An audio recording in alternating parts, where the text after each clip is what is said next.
I can call you Rosie now, right? You've given us a green light to call you Rosie. Yes, you may. Very generous. Have you listened to the album? Come on. Then you may.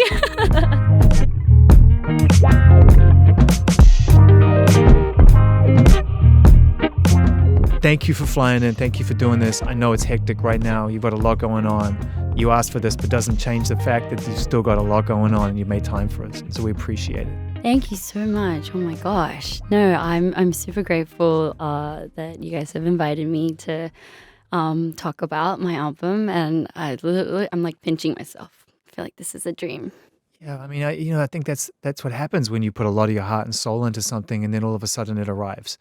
And we all assume it arrives for us, but it also arrives for you because, in a way, I guess it doesn't feel real until people listen to it in some respects. No, literally, when I walked in, you guys were playing the song. Yeah. I've never had somebody play it for me. I would always play it for somebody. I don't think I noticed how much I've been waiting for this moment until I hear like you guys play it. And in New York, I had my first promotion week, and can I tell you the craziest story? Tell me all the crazy stories. It was just so funny because I was doing the first interview, and it was not, it was like one of those pre-interviews. So I guess production asks for like a pre-interview. Oh, like tell us some stories you're going to tell us before we do the thing. You tell us the stories. Yes. Yeah. And so that's what we're doing. That was the first thing I did as soon as I landed in New York. And I woke up and I was like, okay, first thing. And then we get on the Zoom, and then they're like, how do you feel about promoting the album and about your album coming out? And I was just like, and I ended up crying. I was going to say, did you burst into tears? I ended up crying for the whole 30 minutes. I was actually like, it's the most embarrassing thing I've ever I'm laughing because I'm not surprised. It's such a big question for someone who's spent a year or 2 years making something, and it's such a simple observation, but it's like, I really wasn't ready for the simplest question. Yeah, no, that's when I noticed. I was like, okay, I can give credit for myself because I think obviously it was not a smooth ride, and it just showed how much, time and effort and blood, sweat, and tears I actually did put into it. And that was a moment where I allowed myself to acknowledge the fact that I am really proud that I'm at the point of promoting it. And so it really means a lot to me, apparently. Apparently. Internally, your voice is telling you it means a lot to you, and now we're experiencing that too. I mean, it makes me think about like the observation that some artists have, which is when I make something, I'm going through it. When I'm ready to release it, I'm through it. And then we sort of get to listen to it for the first time, and we assume you're still going through it. Are you a different person today, now the album is coming out, than you were when you started making it? Oh, completely. I literally think this album is just like a little capsule. It's like a little, when I listen to my songs, I remember every minute of it, and I like went through everything. And without this album, I think I would have carried a lot of the past version of myself through till today. Because to be honest, like I'm not doing, like, it was like a therapy session. And so I've bottled it up into this thing called ROSÉ. And so I've walked out of every single studio with a story and walked out feeling like I left it in that song. There are some days where it's like, okay, don't like that song. Yeah. And the emotion bounced back into me. Yeah. And I felt like that didn't really get the story out. So in that case, those songs actually didn't make it to the album. But every single song that has made it to the album served a purpose. Yeah. Served a purpose in my life, actually and literally. And there are days where I'm like, wow, I don't talk about that anymore. Like ever since that session, I don't talk about it anymore. Until today, we're going to go through song by song, taking her back through every single painful trauma. That's my job. Ladies and gentlemen, buckle up. Here we go. It's ROSÉ, the revised experience. No, I'm just kidding. I mean, some things will definitely maybe come up in conversation because the music is very real. And I said that to you when I met you before the cameras. I said, in the performance of these songs, which I'm really attuned to is how someone sounds when they're singing them, there are times I feel like you've caught yourself by surprise with the emotion of performing that particular song. Do you remember those moments where you sang outside of what would be considered a conventional performance and it was like, oh, I'm emoting something I wasn't expecting? Oh, yeah. I think the more and more I was in the studio, I learned slowly. So at first it started with a lot of anxiety because there's this thing I say to myself. I always think confidence equals like, I can only think of a Korean word right now. Just say it, it's fine. 실력, which is talent. I honestly think the more confidence I have, the more space I get to show talent. Like, I don't think talent is such a it's a bit of an interesting word because the more confidence somebody has, like you can play around with it and stuff. But at the very beginning, I didn't have much of it because I had so much anxiety in the studio, and I was not comfortable in the studio yet about being vulnerable and showing my emotions. The most fun part about this whole process of creating this album is that I think near the end of it, I kind of mastered that, the pushing through the anxiety, and you knew you could go there. I started creating things and my producer, when I went back to Korea, I hadn't recorded him with him for like over a year. He was shocked. He was like, Rosie, you're nailing this like instantly. You don't even take that like 1 to 2 takes and you're already there. And like the tone is like, you've kind of mastered this new texture and tone to your voice. And so I was like, really? I felt really happy about it, but I had started to like have fun in the studio, like near the end. Right now, even still, I'm supposed to wrap up the album. You want to keep going, huh? Yeah. I literally kind of had to stop myself. I added these like last 2, and I think one for the deluxe. Somebody was like, let's just put that for the deluxe then, because it's like, we loved it so much. And I was like, oh my gosh. I think I know the 2 songs you're referring to, and I really like both of them. Really? Yeah. Yay. And I can tell actually that, those 2 songs feel... It's funny because...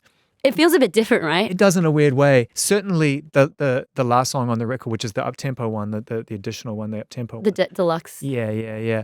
There's just a sense of, I suppose, like you say, freedom in the way you're approaching it that I think is in the middle of the record when I can really feel, and everyone will hear that you're going through something. You capture it really well. It's nice to get to the end and feel like you got through. Yes. No, I think that's like the best feeling. And that's when I was like, do I have to jump on the next one now? Because I want to capture these moments. And well, that's my question actually is when the last BLACKPINK tour came to its natural conclusion, did you feel any pressure from outside of yourself to make a solo album? Was there even a reality where you wouldn't dive into the studio and make your proper full-length debut? First, I felt pressured, to be honest. Yeah. We were kind of coming off of the year-long tour, and us as BLACKPINK, as mature as we are, we got together and decided, well, let's promise ourselves a good year to be inspired. We've worked so hard for the past 8 years, and I honestly believe we've done so well, and I'm so proud. But we all got together and just promised ourselves a good year to work on our solo stuff. And the first thing that happened was anxiety, because I was privileged to have this 1 year in my hands to do whatever I wanted with it, but I wanted it to be the right decision, and it had to feel right. And I was getting anxiety like from the get-go. I think I had anxiety all through. Now I'm kind of excited, but and so, yeah, at the beginning it started like that. But self-imposed pressure, though, a sense of like, what if I don't find it? Yes. And what if I don't believe in it? And I don't feel it. Yes. Yeah. That's the biggest fear I think I had. I think doing it, like there were so many opportunities. I'm so grateful for that. But what if I don't believe in my thing? And what if I'm in a place where I'm having to do things that I don't feel like it's me? Yeah, because everyone says it's good enough and it's not. Yeah. Yeah. And I wanted to be truthful, right? And so, but I just went, okay, I'm just going to start it. Like, I have not really ever been in like the building process of an album before, but a start is everything, as they say. So let's starting and ending, starting and ending. It. Everything in the middle is a joy, and you can do it in front of nobody if you really want to. But you've got to start it. You got to make a commitment to yourself, and then you got to be able to finish it. Yeah. So I threw myself in, and I remember telling my co-writers and producers, I was like, I'm so anxious. And they're like, why are you so anxious? And they have guided me through this process so much, and I'm so grateful.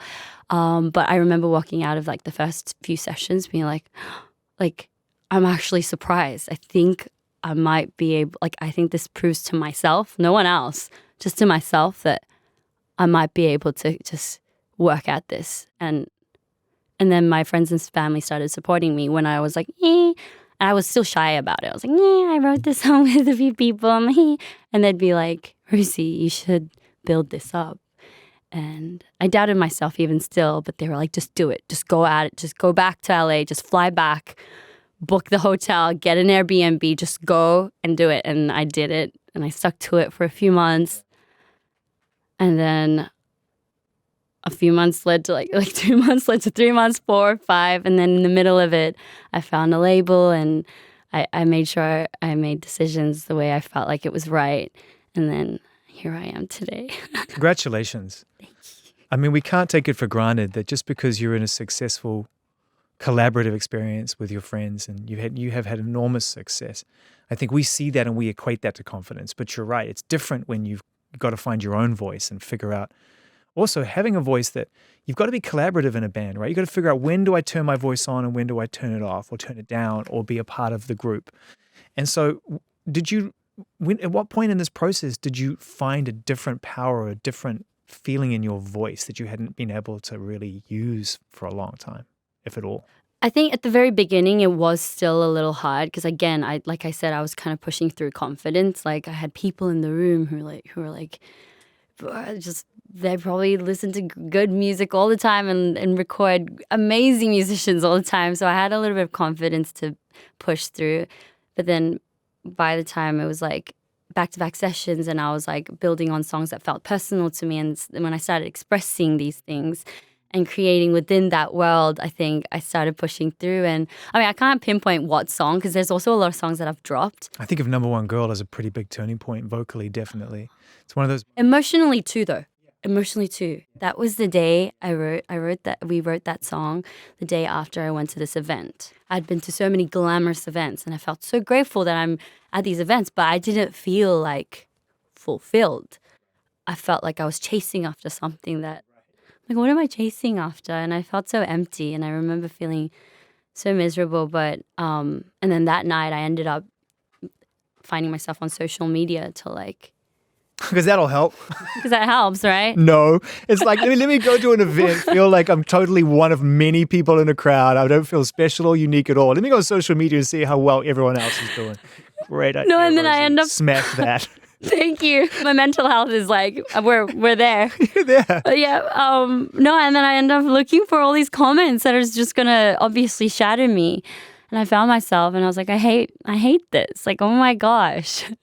And I remember walking up the next day and I was like, I want to write a song that's just like so honest. I'm so disappointed in myself that I've actually, because I think I've grown up being like, be confident in yourself. When people say things to you, don't let it get to you. And it really didn't get to me for a while.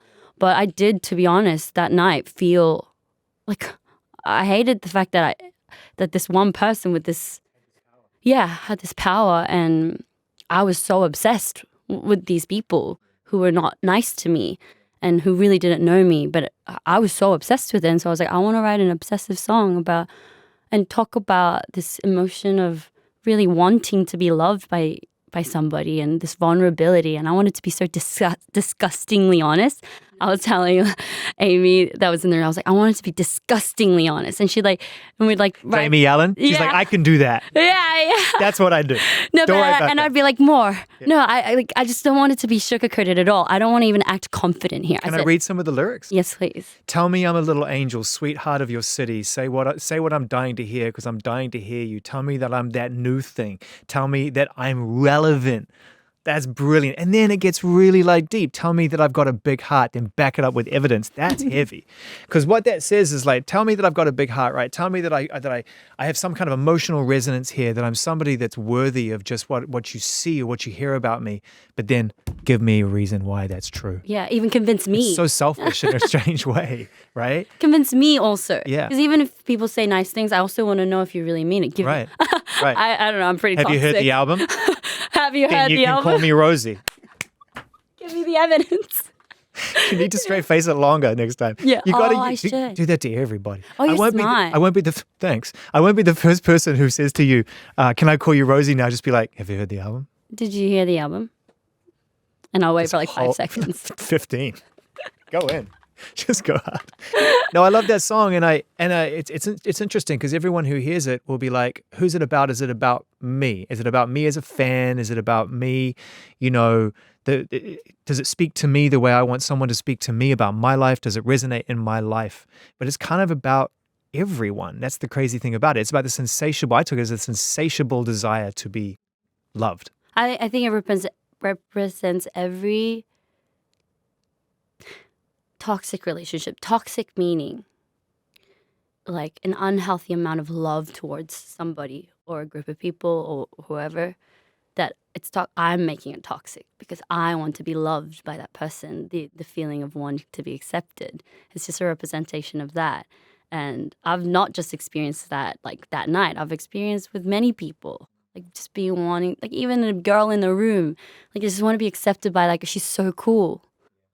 Like what will it take for you to love me? Which is not anyone else's problem. That's the crazy thing. Like when we get to that point in our lives where we put so much of our own identity work in the hands of others, we're missing the real golden opportunity, I think, which is to actually cut through and learn to love ourselves a little bit more, you know? Yeah, but I'm here, I'm 27, I'm still working on it. Obviously, if anything, some days are worse. Same. I think I was better when I was 19. I was badass at 19. Yeah, because everyone's, we're just better at pretending when we're 19, I think, yeah, maybe. as well, right? We're all just trying to sort of pretend our way through every awkward situation that life presents because we're so alert and aware of them then, right? We're so like, oh my God, this is horrible. Yeah. I'm going to be the best person I can possibly pretend to be. Maybe that's what it is. You know, I think a lot of it. And then, you know, you get to see the world and no one's seen the world the way you've seen the world. And I really appreciate how this album is, there's a lot of internal thinking going on here on this record. And it's not just all the things I've seen and all the experiences I've witnessed vicariously as I've toured the world multiple times and had the kind of experience only 3 other girls can really relate to, right? 3 other women. You know, you've really done a lot of self-work in this record and there's a lot of really brutal, honest writing in here. Yeah. I think it's just all the things that, obviously as what we are, you know, as BLACKPINK, it's all the things I would love to share with I think my fans are like, I should feel closer to them, but some subjects I don't get to talk about every day because, you know, people like to say things and it causes drama and everything. But I think a lot of that is like, voices inside of me. It's just me, who I am as a person. And my friends and family, when they hear it, when I play it to them, they're like, this is so you, Rosie. Oh my God, this is so you. This is what we hear about every day. And it's just what I talk about with my friends and family, put into an album, so that we can all share it and hopefully my fans feel closer to me. Yeah, closeness is a big theme on this record, right? This idea of wanting to eliminate the distance that I think really success can create. Not really, it just happens naturally, I think, right? And I think that it's clear that, you know, just by calling the album Rosie and saying this is what my friends and family call me, that you want to feel closer to your fans through this process. I really do. There was a good, especially last year, a good few months where I was craving that so bad, but there was nothing I could do at that time. I just want to give them the best all the time. And there were really good few months of feeling like that craving for the closeness with the fans, and I really did channel it. And so I'm so grateful for the opportunities that I've had in the studio, that I could channel that into my music. So in a way, is Number One Girl kind of almost a tribute to, as much as it's toxic, it's kind of a message, isn't it? Yeah, it started there, but we made sure that it contained a universal feeling, which it is. I could relate to that after, like, say I have a breakup next year, I could turn it on and I could channel it in Let's that hope one. not after hearing this album's top to, because I think you've obviously been through one as well. I mean, ladies and gentlemen, the X. The X. I mean, it's there are lyrics that sometimes just they sort of they're more visceral than others. That song was actually supposed to be called The X. We started writing it being like, oh my God, it's about time. We've talked about the X a bit too much. It's about time that we write a song called The X. But then we came up with a better punchline. So we just Great punchline. So we put it in that section. We're like, I need to talk about it. So. But it's also, what's cool about it is that the song ends up becoming somewhat self-aware too. And like at the end of any relationship, you take a bit of accountability for all of that too. And even for the decisions you make, whether you thought that was smart or not. And later on, it's like, all right, maybe I need to judge people a little bit better than I have been. But that song in particular is kind of really at the heart of a lot of the subject matter, which is like, you know, a sort of classic sort of playbook done very personally, uniquely through that experience that many people don't get to write about. That idea of having something and losing something that meant a lot to you. Was it tough to sort of be as open about that as you had been on the record? What were some of the challenges you found about really writing from the heart? I think that was like something that was living with me for a few years. I don't think I deserved it, but it was there. Like, I'm actually shocked that today I can wake up and be like, I don't talk about that anymore, because I'm grateful that I got to do this album, because I used to talk about it so much. So when you ask if it was hard, it was very easy for me to talk about it, because it was something I was talking about all the time. All the time, yeah. So just transfer into song mode. Yeah, and I'd go and be like, what do you want to... And I'd hate it, but I'd never like the person to know about it, but I would talk about it so much. Do not want to give credit to the person, but I'd talk about it, and it's just the easiest. It was the easiest, because I needed to get it off my chest. And we talk about it all the time. They'd be like, what are you talking about? Oh, we're talking about the X. The X. yeah, again. And they'd be like, okay, Rosie, do it again. I'll be like... I got more. Yeah. I got more. Don't worry about it. We're not done with the X. Yeah, so it wasn't that difficult. Yeah. It was good. It was easy. Is there a song where you really feel like it finally closed the loop on that chapter in your life? I think Game Boy was the last one. That was going to jump out to me. Sure. Game Boy was the last one. Yeah. And I was like, oh my God. I was actually excited that day, because I was like, I felt like I had to squeeze it out. Other days, I'd just feel like it'd be at the tip of my tongue. Like all these I'm like, oh my God, this would be perfect for that line. I have so many ideas. But that one, we had to squeeze it out. I was like, wow, I've come to a point where I have to squeeze this out. I'm like, oh, I'm so happy about this. Your time is over, X. You're done. And that was the last one.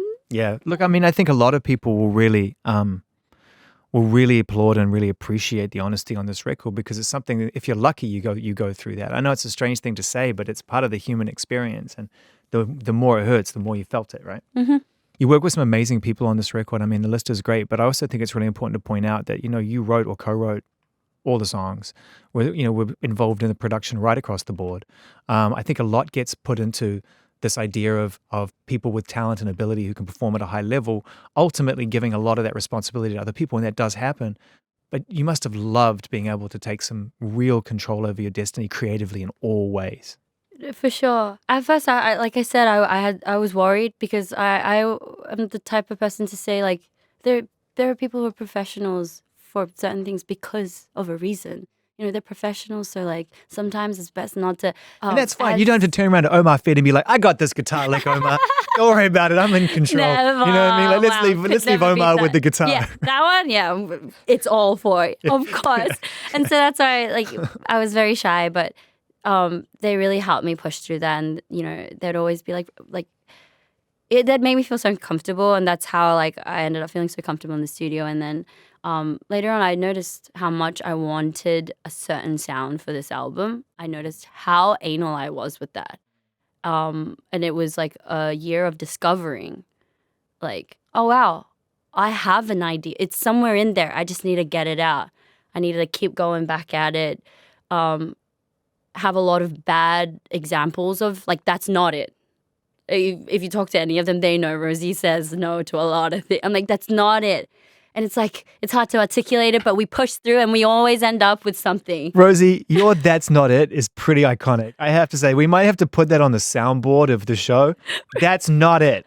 I've had a couple of "That's Not It's" from people. It's definitely up there.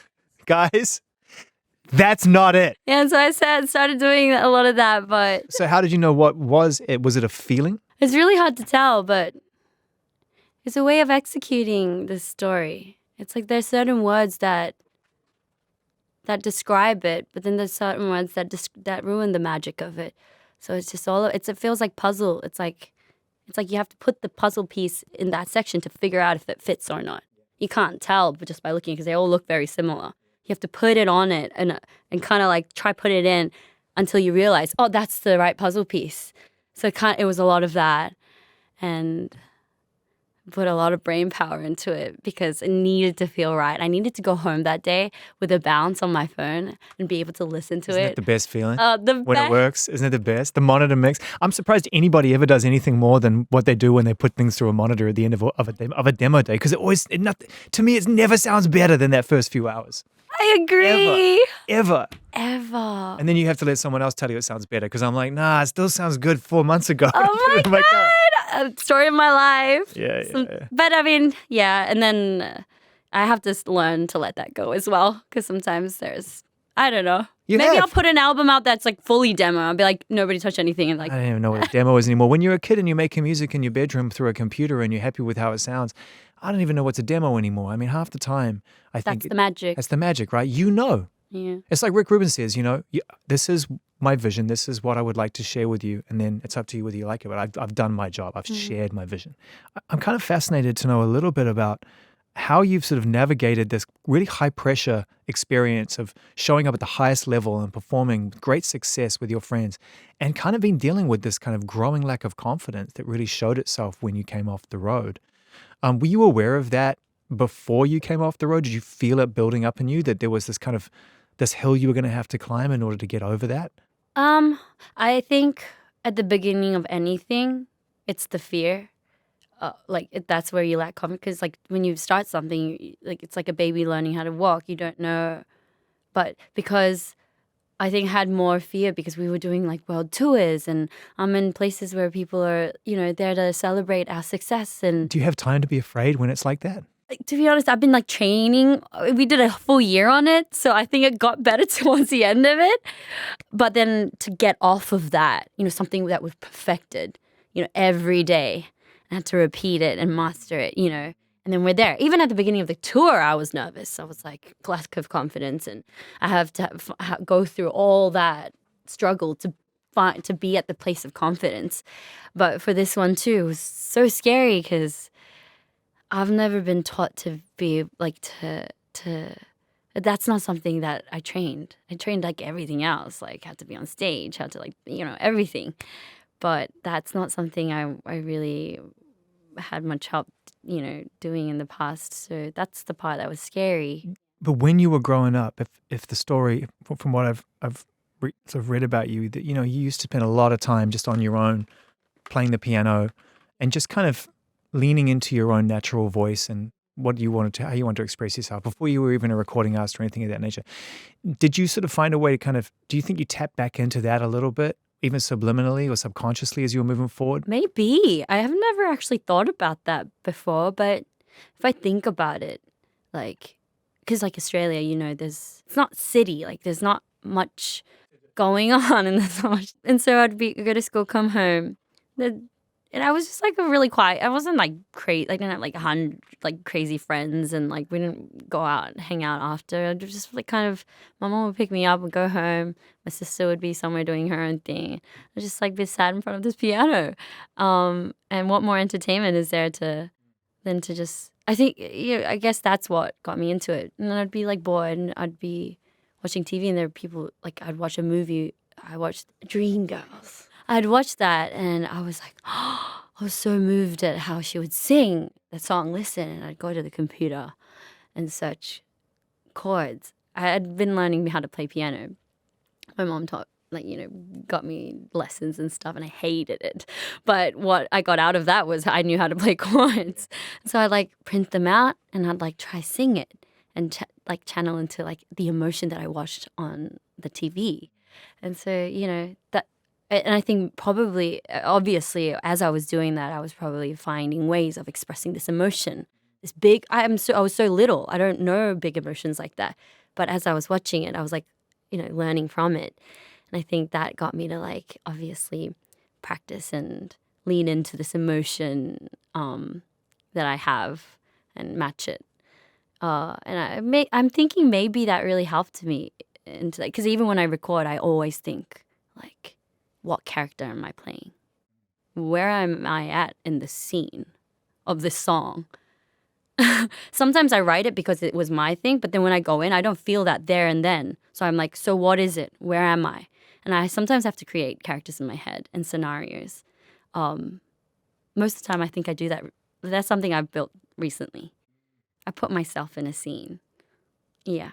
And I imagine, if I'm looking here, I imagine if it's I sound like a really scary person right Not now. at all. Do I sound really weird? No, and I'll tell you why. Because I'm really locked into this answer. I'm really into this answer. I'll tell you why. Because I think that when you're writing something so personal, when you're writing a song like Call at the End or Not the Same, right? And you're like, hey, I've got to find a way to sort of conjure up how I felt at the time that really inspired these words. But you can't just do that on call. Actors can.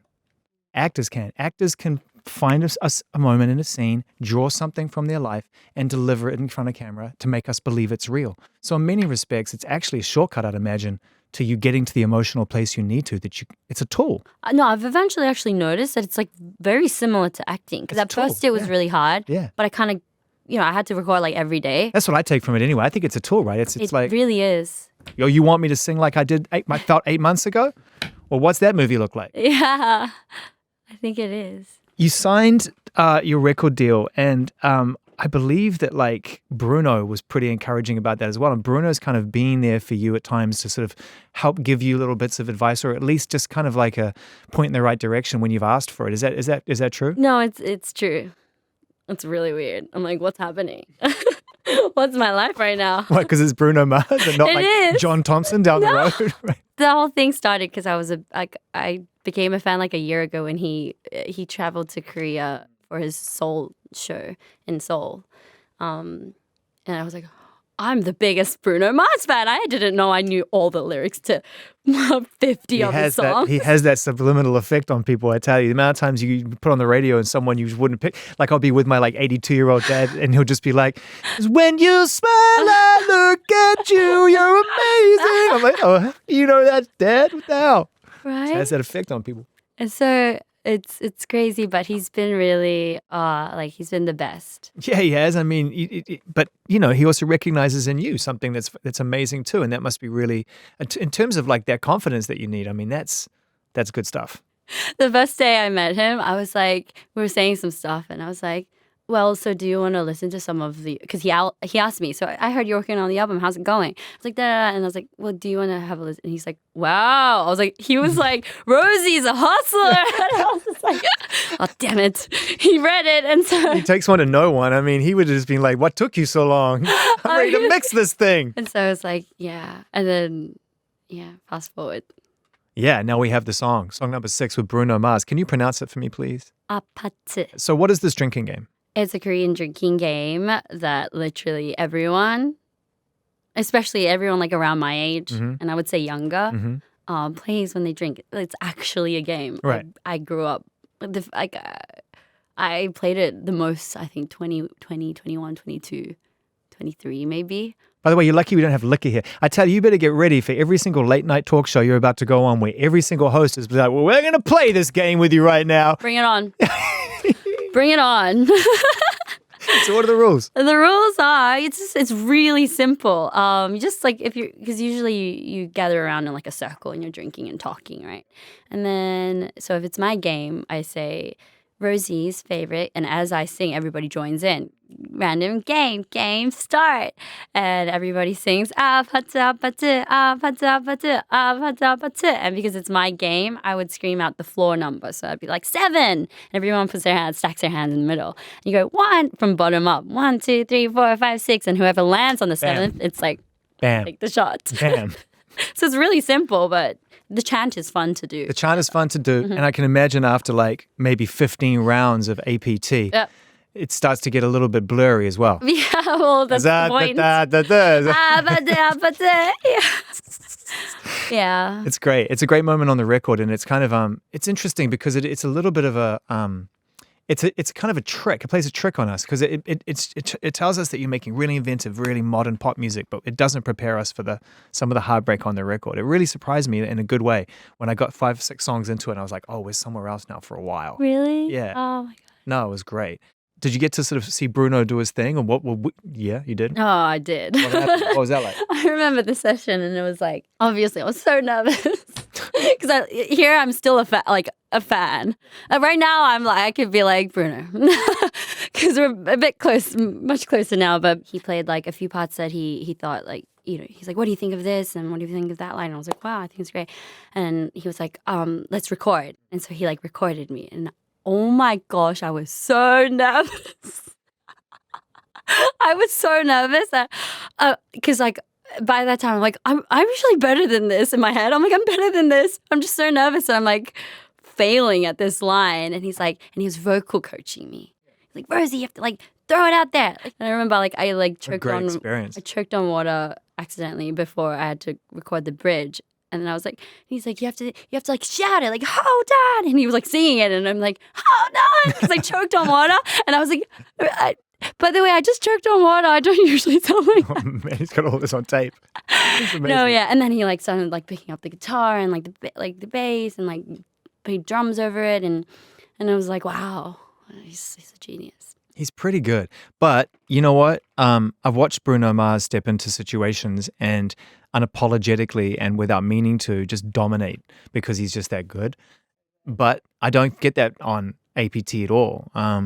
You know, it's a pure collaboration, and you know, for what it's worth, I mean, it's your song. He asked us to pitch him a few songs, and at the time I laughed. I was like, oh my God, just even sending it, like, I'm like, he's never gonna do it, but like, oh, this is so fun. We get to send Bruno Mars 3 songs, and he asked for it. Oh my God. And then we sent 3 songs, and the first thing I got was he texted, what does APT mean? And I was like, it's a Korean drink. And he's like, this is crazy. Like, I'm so excited. And then the rest is history. Like, you know, he's deeply curious, and so that is definitely going to press a button. It's going to pull a lever for him, right? He's going to be like, "What is apate?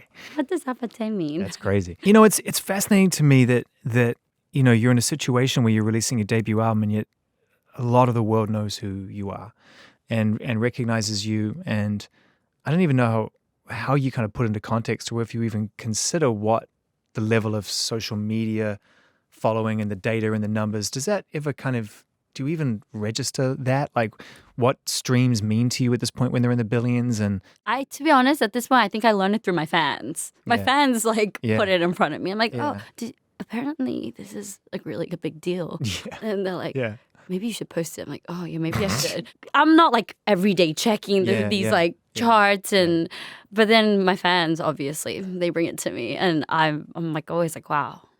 So where do you working? Yeah, I mean, for sure. And that's one of the things I love about your fan base. And in fact, a lot of modern fan bases these days is there's a real sense of like, we work with and for the artist, right? Like your success is important because we want you to keep going. Where do you feel it the most when you're in BLACKPINK? Where do you feel the success most viscerally? When do you realize it's really happening? I think when we release a song and a video, I think that's when it's like the most, like they've been waiting for that moment. Every time. And I know our fans are always like, BLACKPINK takes so long to come out. But, you know, when we do, they like, that's when it's visible the most and you feel it the most. I think that, you know, one of the things that's most exciting for fans of BLACKPINK is that the music and the art is super dialed in, but the friendship is entirely believable because it's real. And I think, you know, a lot of times we buy into this group mentality, but we're not quite sure if it's real off stage and if it's real when everyone's not working. But you really do get a sense that the 4 of you support each other in every way through this thing. How important, in your own words, has that friendship been toward the success of the band? I think it's been like more than I even expected, I think. Because, you know, usually we're in the same project. And so it's very visible. But then you notice it more because right now, like we're all chasing after what we want, you know, what we really want to do and try out. And there's no one better to understand what I'm going through as much as, you know, the 3 other members. Like nobody's going to share the same experience. And so when we do link in between, it's like, it's the best conversations. And that's when you know, you're like, oh my gosh, I have 3 sisters that are like identical to me. I feel like I have three other twins, basically. And it was a group decision to want to go away and make everyone make their own record and do their own thing. You touched on that before and said, I think the way you worded it was like, through all the success, we kind of had the space and the kind of, we took the moment to make that decision together. So you obviously kind of came to that conclusion for a reason. And it's really kind of, not a lot of people do that. When they're coming off the back of a tour that big of only 2 albums, it's like, keep going, keep going. A lot of times it breaks before it stops, right? And you chose to stop. What was kind of the motivation, do you think, if you could put it through your own thinking, for the group decision to make, to pause there? What do you think really motivated it? Well, I think all four of us are really, really hardworking, and we had been at it back to back for 8 years, and even more. Like I trained with them before, we lived with them for like almost 8 years, and then 4 years during the trainee era. So, you know, when you're working so hard on that project for so long, there comes a time where, like, it's probably smart to now go and explore and be inspired to come back instead of just pushing through it, just doing it like a formula, doing it like it's maths. It's like we're 27, like I'm 27, like we're in our 20s. We need to now like go restructure, grow, and like be inspired so we can be energized to do even better, to come back. And you know what we have is just is irreplaceable, so we're not going to throw it away. No, it's magic. It is. It's magic, and you know, it reached the world for a reason. Did it give you a chance to kind of reflect? And if so, what did that feel like for the first time, to actually take a step back and go, okay, like we have achieved an enormous amount? Because when you put it like that, 8 years, and before that 8 years, and then the training, I mean, it's more than half your life. To be honest, like, as much as I just wanted to be like, yes, I'm so excited, like, like I finally get to do everything I wanted. As much as I wanted that, it was, I think, a lot of, like I mentioned before, vulnerability.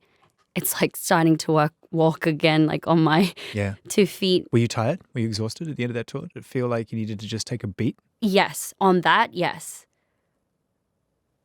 But then it's not like it was like just because I needed a break on that, this life is so much easier. It's like this was like a whole different challenge. Oh yeah, for but sure. I feel like BLACKPINK is just, we're all wired. We're all crazy. We're all like so curious as well. I think we're curious beings. As to some people might feel like I just want to be comfortable because, you know, BLACKPINK, we have like a whole setup and, you know, we're great, but we could just keep going like that. But I think everyone's curious and we need to feel like these things really matter to us, and we're truthful to every decision we make and everything we do. And so in order to do that, even though it was challenging to, you know, take a break for a year and like do everything, we all committed to it. And I think BLACKPINK is BLACKPINK because of that.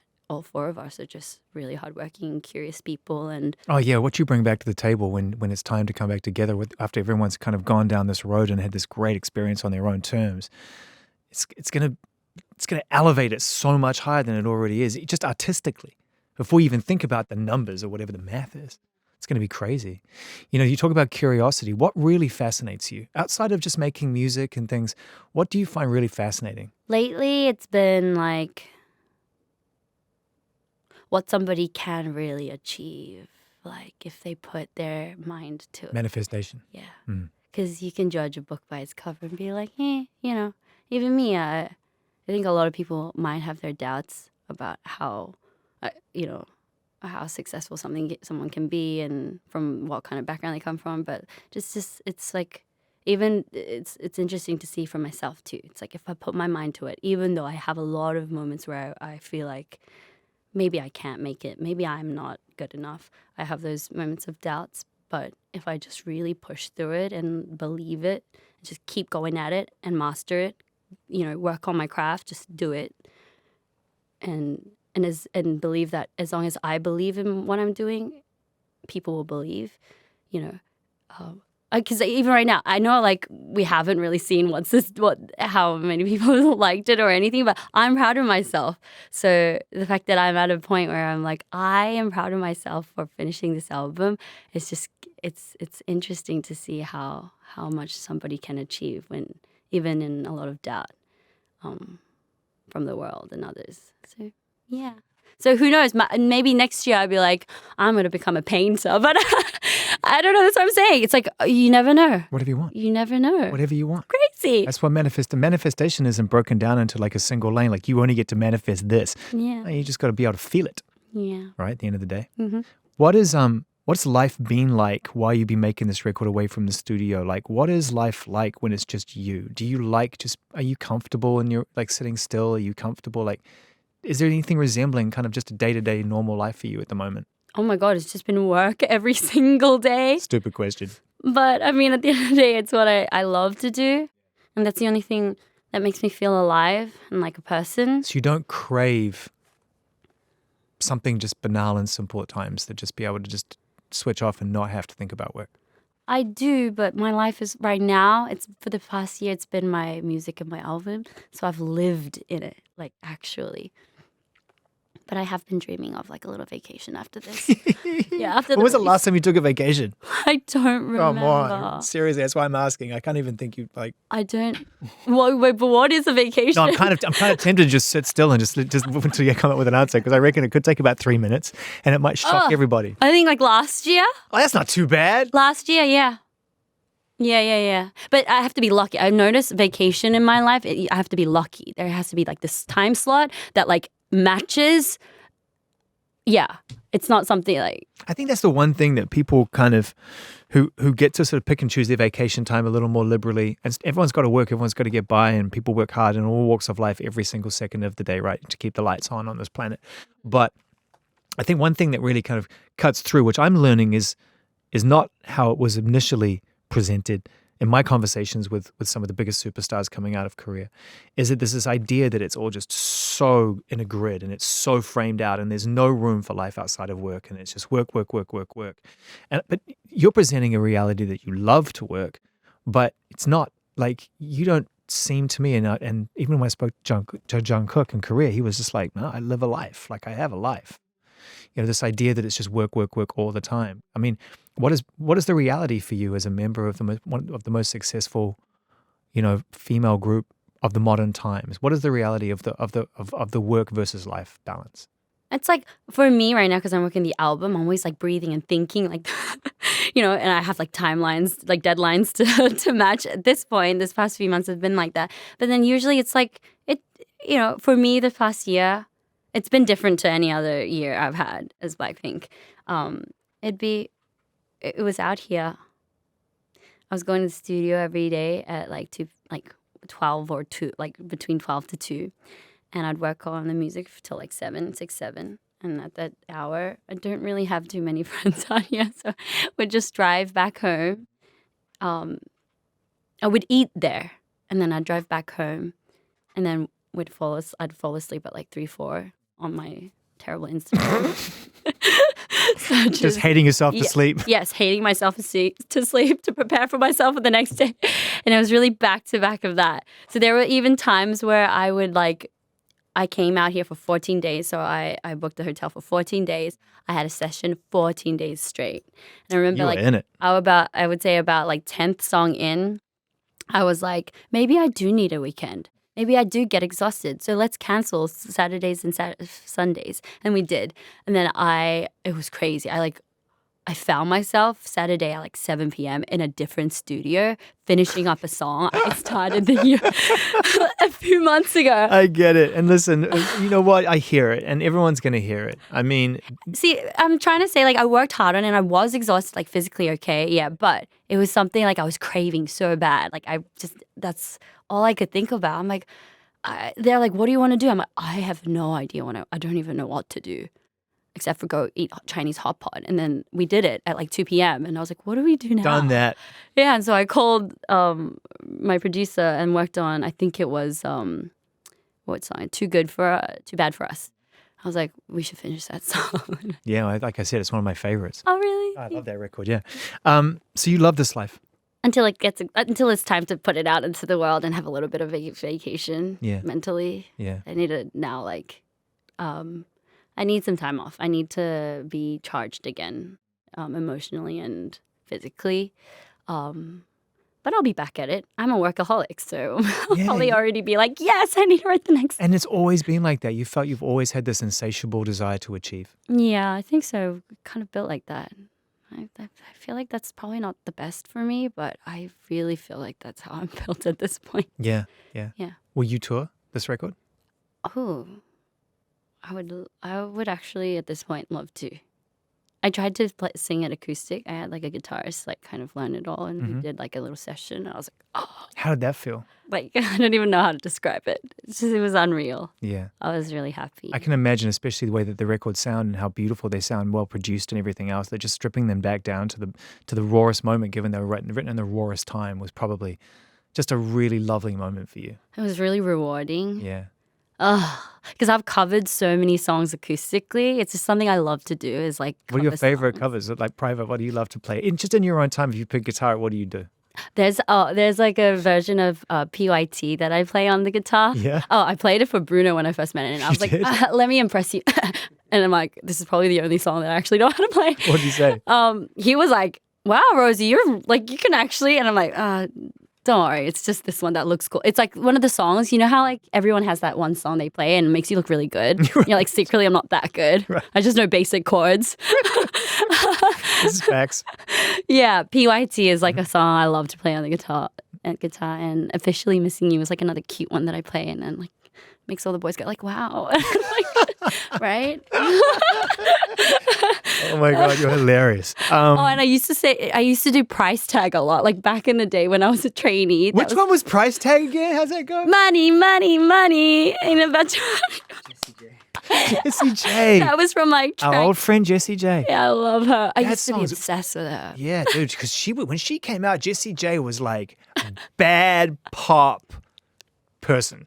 She was bad. She was like kicked ass. I remember. I know. Yeah, she's cool, Jessie. So like when I was 16, I flew over to Korea, and like it's like very basic chords, and I'd like play it, and like all the girls would sing along. It'd be like, That was your role? it was That the was your thing. job. Yeah, it was my job. It was my job. That was your job. They're like, Rosie, play something. I'll be like, money, money. And I think BLACKPINK even has like a video of it. Like we have this video of us like singing it somewhere, like ages back. Like I mean, years back. that's a good last question, which is like, you know, you've lived your life in a way, it's all been documented. That's the crazy thing. It all exists somewhere on the internet, right? The amount of footage and content that you've recorded with your friends and continue to do on your own terms. Do you ever think about that? Do you ever think about like the stuff that's just out there, or is it just kind of, it's just a given? You're just like, look, man, I did it. It's out there. It is what it is. That performance, I can't be embarrassed about a performance I did when I was 18. It doesn't really matter to me. Like, is it just out of sight, out of mind? Because it is such a unique experience. That's a really interesting question. But I think, like you said, they're more like bookmarks in our life. So I'd see like a performance video of myself and be like, oh, that was when da-da-da-da happened. So I, like you said before, I have a life outside of it. Yeah. But those are like bookmarks because we work so much and so often, and there are like all these footages. But there's like a whole life behind it. So it's like I would actually look at looks and be like, oh my God, that's when I was like going through like the worst time of my life. I'm like, I remember that too. I had the biggest fight. You know, I'd be like, I was With the ex. yeah, with the ex. Yeah. I remember then. Like, I look so good considering how heartbroken I was. This is the thing. This is the thing. We're all so scared. Like I think in certain our generation, certainly where I'm from in New Zealand, I don't know how you feel growing up in Australasia, but we like the idea of the internet when I was growing up was like that's terrifying. Like when it arrived and I was already kind of in my 20s, I was like, this shit is terrifying. Like I don't want my whole life documented. But I think it's if you actually kind of just go through it, there's something kind of cool about just having these bookmarks in your life. It's all kind of cataloged along the way and you can sort of trace your life. I know. Yeah, I agree. I kind of enjoy that. Am I weird? It's 3 a.m. where you go. Yeah, like, oh, that was when I should really stop that. That you should stop. Yeah, I really should stop. You know what? I've really enjoyed meeting you properly, and I've really enjoyed our time talking. And I think this album is going to make a lot of people really, really happy. How can it not? I mean, it's the most authentic you could be at this moment in your life. You've phoned none of this in. So thank you so much for taking some time to talk with me at Apple Music. I know you're busy, but we really appreciate it, Rosie. No, you're the best. Thank you, guys. Thank you.